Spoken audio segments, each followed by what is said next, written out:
So ayun, sa first part po is i-open natin yung IP config. So, bali open muna natin yung command prompt. And then sa activity pala na to is may identify natin yung IP version 6. So, the first thing na gagawin natin is to type yung IP config, and then dito sa part na to lalabas yung IP version for address ng computer kung saan siya nakakonect na network. So, sa taas niyan, meron ding link local IP version 6 address, which is naka-derive siya as you can see here. So, meron siyang double semicolon. So, mas mahaba yung IPv6 address.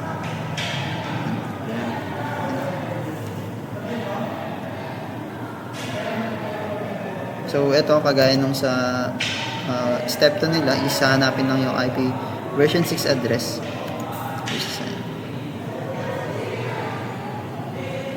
So, dito, sa part B is iti-test yung connection towards google.com, and then may nakalagay na ping-6, which is yung kukunin na ping is nakabase siya sa IP version 6.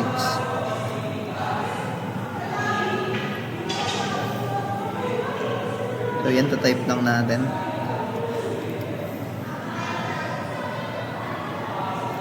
So, yan, as you can see, lumabas yung response or output ng command prompt. Then, dito, meron ding website. Pwede rin dito i-test yung pinaka specific IP address. So, dito, mas maraming makikita na data coming from the specific IP address. So, ganun din, yung example dito is yung sa google.com. So, dito lumabas is 9 out of 10. So, it means that yung network is working correctly. So, ibig sabihin lang nun is pwedeng i-test yung IP version 6 towards sa network na ito kung saan siya nakakonect yung device. And so, dito nakalagay yung IPv version 4 as well. And then yung IPv6 nung google.com, which is yun yung tinest na connection. And then may test data. These are the status. So, ayan, may mga iba't ibang domain na lumabas din kung makikita nyo. Yun lang. How did you find your device's linked local IPv6 address? You usually find a device's linked local IPv6 address using built-in OS commands.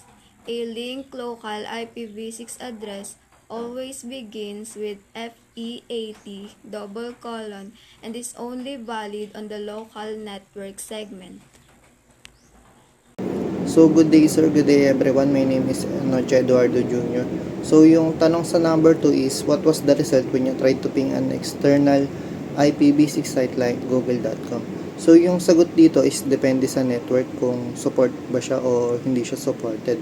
So, kami, nung nag-try kami mag-ping, nag-type kami ng ping-6 google.com, which is yung 6 or yung -6 or yung -6 is indication siya na gamitin yung IPv6 is nakakuha kami ng reply. So, pagka nakakuha ka ng reply, ibig sabihin nun is gumagana yung IPv6. Pero kung kayo, magta-try kayo, tapos hindi pala supported ng Wi-Fi nyo, ang lalabas dun is timeout. Ibig sabihin, kaya nakakuha kayo ng timeout is hindi siya supported ng network na ginagamit niya. Ang question dito is, what does the %22 at the end of your IPv6 address represent? So, yung %22 sa dulo ng IP address is tinatawag itong zone index o scope ID. So, ito ay ginagamit upang tukuyin ang aling network interface ng isang computer na dapat gumagamit o kumikilala ng nasasabing address. Ito ay particular na mahalaga sa mga link local addresses.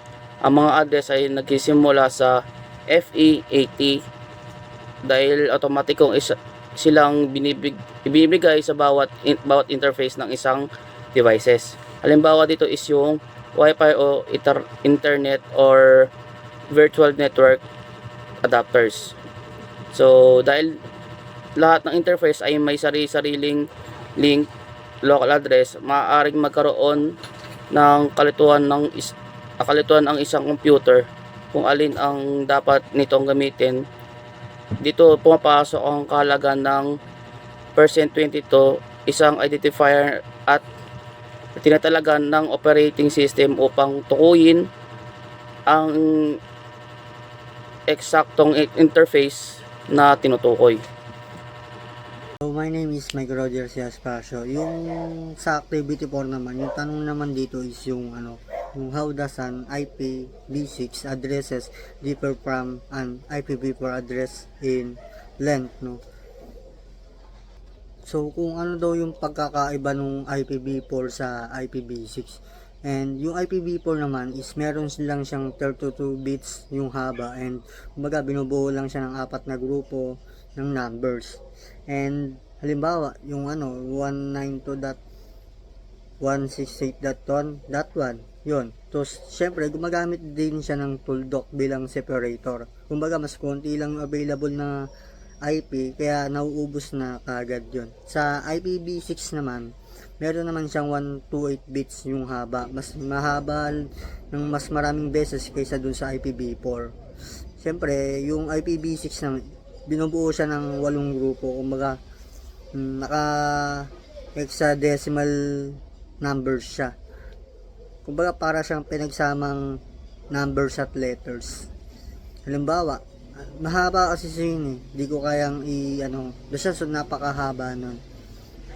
Tsaka gumagamit siya ng colon bilang separator. Mas napakaraming available na IP, kumbaga hindi nauubos, no.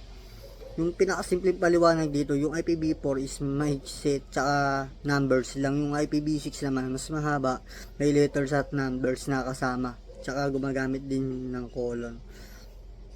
Mas moderno mas moderno at mas malaki yung capacity ng IPv6. Yun lang, maraming salamat. My name is John Jericho Alberto, and yung tanong sa akin is, based on your observations, why IPv6 important for modern networking? So, importante ang IPv6 sa ating modern networking dahil ubos na ang IPv4 addresses at kailangan natin ng mas malawak na system para sa dumadaming devices tulad ng smartphones, laptop at iba pang mga gadgets. Tas gumagamit din ng IPv6 ng 128-bit addresses na nagbibigay ng halos unlimited na IP address space, kaya bawat devices ay pwedeng magkaroon ng unique IP.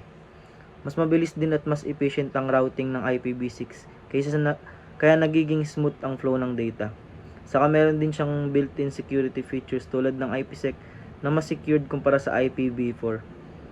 Tas yung IPv6 din ng future-proof solution na nagbibigay ng mas mabilis at mas secure na internet. Yun lang po.